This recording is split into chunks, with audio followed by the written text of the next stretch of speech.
Welcome to part 2 of our simulation lecture, focusing on Newton's second law, the velocity-Verlet algorithm, and simulation validation. This session builds on our previous work by shifting from kinematic equations to a force-based simulation framework. We will implement velocity-Verlet to model simple, harmonic, projectile, and uniform circular motion, while incorporating rigorous validation diagnostics using Python's scientific ecosystem. By the end of this lecture, you should understand how force dictates acceleration step by step, know the velocity-Verlet update equations, and grasp conceptual differences between various Verlet methods. Crucially, you will learn to use validation checks, such as energy conservation and time-step convergence, to verify that a simulation model accurately describes the physical reality. We begin by setting up our standard computational environment with NumPy and Matplotlib,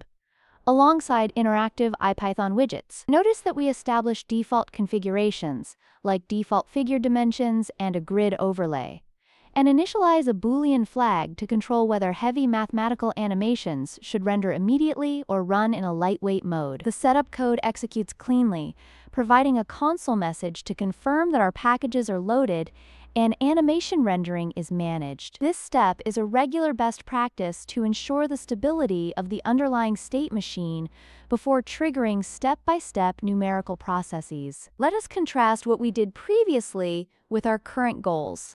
In the first part of this course, we visualized known kinematic trajectories using mathematical equations where the final path was already determined. Now we treat paths as unknown solutions and integrate the equations of motion numerically, starting purely from the foundational relation of force equals mass times acceleration. Verlet-type methods are highly popular in classical mechanics. While ordinary Verlet acts directly on positional histories and leapfrog algorithms offset velocity by half steps, the velocity-Verlet variant explicitly tracks both state vectors simultaneously. The initial equation shown here steps the particle's position forward using its current position, velocity, and calculated acceleration. Once the new position is stored, the second stage evaluates the acceleration at that next timestamp. Finally, we advance the velocity by taking the average of the current and updated accelerations across the step interval. For typical smooth, continuous forces, this algorithm exhibits an attractive global error profile bounded by the square of the time step. Here we begin defining our generic one-dimensional velocity-Verlet integration function in Python. The function signature is designed to be highly modular, accepting a functional handle for acceleration alongside initial state values, the continuous step sizing, and the total duration boundary. Inside the core implementation, we pre-allocate empty NumPy arrays for time, position, velocity, and acceleration to optimize memory management. The integration loop then advances the continuous state explicitly, using the exact multi-step equations we just discussed to update each array position sequentially. The function is declared successfully within our kernel, making our numerical engine ready for deployment. Building robust, reusable subroutines is standard software design, because it separates the abstract physics equations from the concrete integration loop. Our first test problem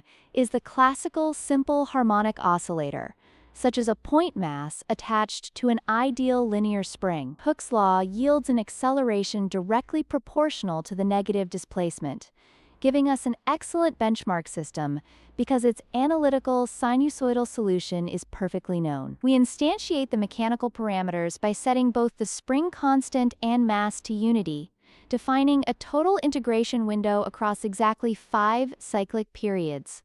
We also define a compact acceleration function, matching Hooke's law, and feed these parameters directly into our one-dimensional integrator subroutine. To evaluate our solution, we generate 2 distinct visualizations. The first block plots the discrete path values over time alongside the analytical cosine reference curve, while the second block charts position against velocity to generate a phase space mapping. We finish the text execution by finding the absolute maximum divergence between our discrete values and the exact mathematical solution. Printing these metrics allows us to immediately gauge the accuracy of our system parameters. The time series plot demonstrates a nearly flawless overlap between the velocity Verlet tracking points and the exact analytical curve over all 5 cycles. This exceptional synchronization indicates that our numerical engine is successfully maintaining stability without showing immediate artificial damping or sudden non-physical inflation. In phase space, the state path wraps back on itself perfectly, tracing out a closed, symmetric circle. This geometry is a critical structural indicator. It visually confirms that our oscillator is not losing or gaining orbital speed, which represents a conservative physical cycle. The execution output reveals that across more than 30 seconds of simulated runtime, the peak spatial error remains limited to roughly 3 millimeters. This level of accuracy proves that our integration approach is functional and matches the mathematical expectations. To better appreciate the kinematics, we construct an animation using Matplotlib's animation library. Here, we build the static graphic elements, defining the bounding box limits, drawing a horizontal centerline for reference, and styling the mobile point mass and spring line. This block contains the initialization and sequential frame update logic required by the animation backend. For each step index, the update loop adjusts the positional data of the mass and redraws the spring line, stretching it dynamically to match the spatial displacement. We instantiate the animator object, supplying our local drawing layout and setting the frame rate intervals. If animation display is toggled on, the framework outputs an interactive HTML widget. Otherwise, it logs a clean completion notice to the workspace. The notebook logs a standard HTML container placeholder. This confirms that the internal rendering parameters are fully structured and ready to draw the mechanical assembly moving in real time if selected. A high-quality simulation cannot rely on visual appearance alone. For a conservative system like our oscillator, total mechanical energy represents a fundamental constant of motion, meaning the sum of kinetic and potential components must remain uniform. We now program an energy metric check to measure any computational drift. The script calculates the kinetic and potential energies at every discrete step, maps them over our time array, and prints out the relative difference between the absolute peak and baseline energies. We also initialize a sequence of progressively smaller step sizes to perform a rigorous convergence sweep. We loop over our chosen time step sizes, recording the absolute peak error for each execution. We then construct a log-log diagnostic plot, drawing our observed error curve alongside a theoretical reference line representing second-order convergence behavior. The energy distribution graph shows kinetic and potential energies oscillating perfectly out of phase, while their combined sum remains straight and level across the entire timeline. This behavior confirms that the velocity-Verlet algorithm excels at tracking conservation laws without causing global energy drift. The console prints a relative total energy variation restricted to a tiny fraction of a percent. This confirms numerically that our algorithm preserves long-term structural properties, which is why Verlet techniques are heavily favored in molecular dynamics and celestial mechanics. The log-log error diagnostic displays an excellent linear trend on a logarithmic scale. The fact that our measured error curve matches the slope of the reference line demonstrates visually that our algorithm satisfies the expected global second-order precision. The numerical printout confirms our graphical discovery. Having the step size from 0.2 to 0.1 reduces our maximum error by a factor of 4. This exact stepwise reduction across all tested resolutions confirms that the global error decreases quadratically. Now we adapt our algorithm to two-dimensional systems, beginning with classic projectile motion under uniform gravitational acceleration. This configuration offers another excellent case study, since air resistance is ignored, giving us a clean parabolic trajectory to check against textbook formulas. We open our projectile simulator function by converting the launch angle to radians and setting up initial coordinate matrices. The simulation advances using a flexible loop structure, calculating positional vector steps until the vertical component indicates that the moving object has impacted the ground plane. The loop updates the state vectors continuously and records each successive spatial position. Once the ground condition is satisfied, the function returns the historical state arrays, which we immediately evaluate against the exact horizontal and vertical parabolic kinematic paths. We initialize the script's canvas layout, plotting our discrete velocity Verlet positions alongside the standard continuous mathematical projections.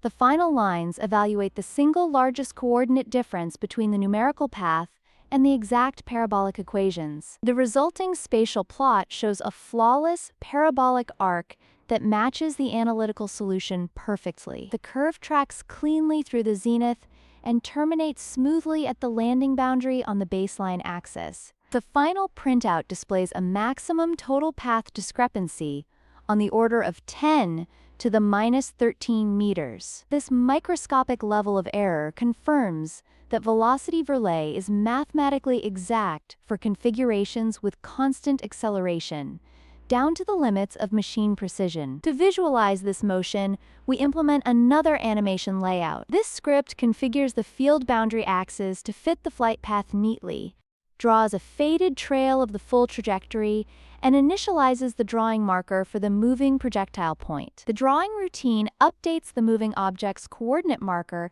and appends a growing trail behind it to track the trajectory. We bundle these components into a standard animation object with set frame durations and optimized blitting enabled. We close the figure object to prevent cluttering the canvas layout and check our rendering flags. The environment records a successful object creation message, verifying that our coordinate vectors are correctly bound to the visual frame elements. Matplotlib confirms the generation of the interactive web wrapper. This HTML component allows users to play, pause, and step through the parabolic flight sequence frame by frame to observe the kinematics. Our final example expands to uniform circular motion, where a point mass orbits a central origin at a constant speed.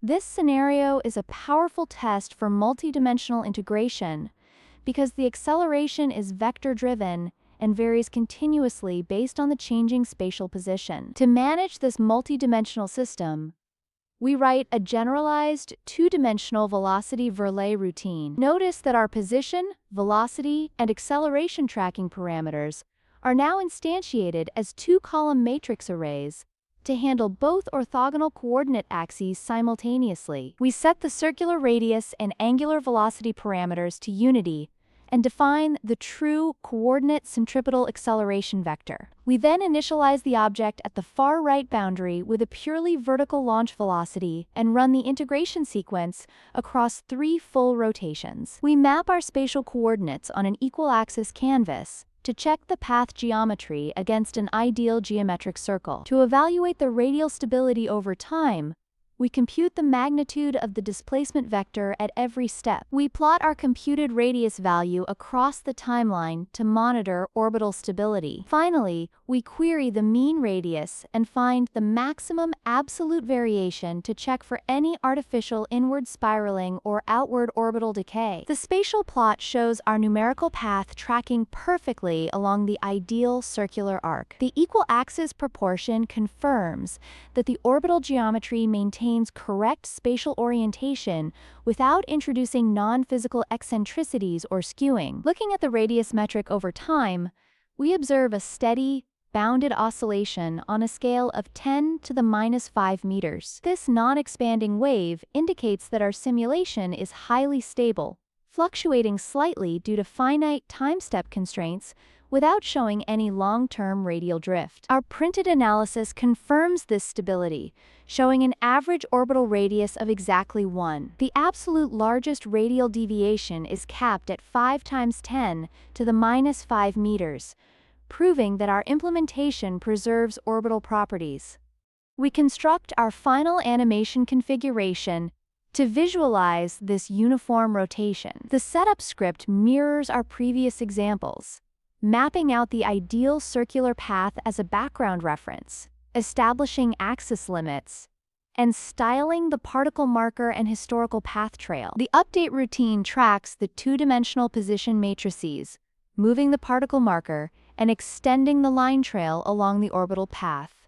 We configure the animation loop to refresh every 40 milliseconds, providing a smooth visual representation of the constant angular speed. The script completes its execution path, saving the compiled frame loop to memory. A success message confirms that the animation object is configured and ready for interactive playback. The embedded object initializes correctly in our workspace. This interface let us students watch the mass rotate around the central origin, demonstrating how a position-dependent acceleration naturally creates a stable, repeating orbit. Let us summarize the fundamental differences between kinematic modeling and equation of motion modeling. Kinematic models map predetermined behaviors from explicit formulas, which is efficient but limited to simple scenarios. Conversely, equation of motion approaches evaluate local fields dynamically at each step, allowing us to simulate complex environments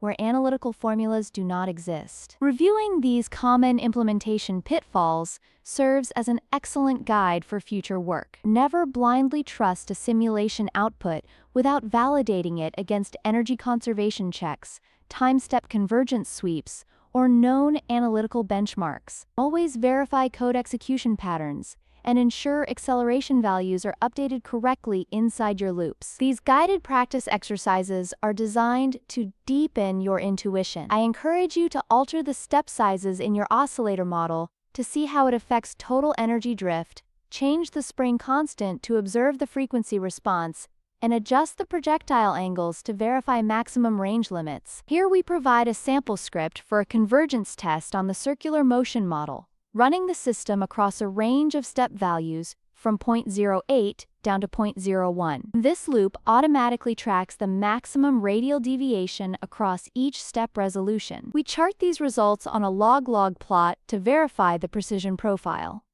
Finally, we print out each step size alongside its maximum radial error to evaluate the numerical scaling. The convergence plot displays a clear, linear trend on a logarithmic scale. Just like the harmonic oscillator, the slope confirms that reducing the time step size yields a quadratic improvement in overall spatial accuracy. The printed output matches our graphic analysis perfectly, showing that dividing the step size by 2 decreases the peak radial error by roughly a factor of 4. This clean performance validates that our multidimensional Verlet implementation handles position-dependent forces accurately. In conclusion, we have moved from basic algebraic kinematics to dynamic, force-driven state integration. By applying the Velocity-Verlet framework, we can model complex physical behaviors step by step. Remember, a simulation result should never be trusted blindly just because the program runs.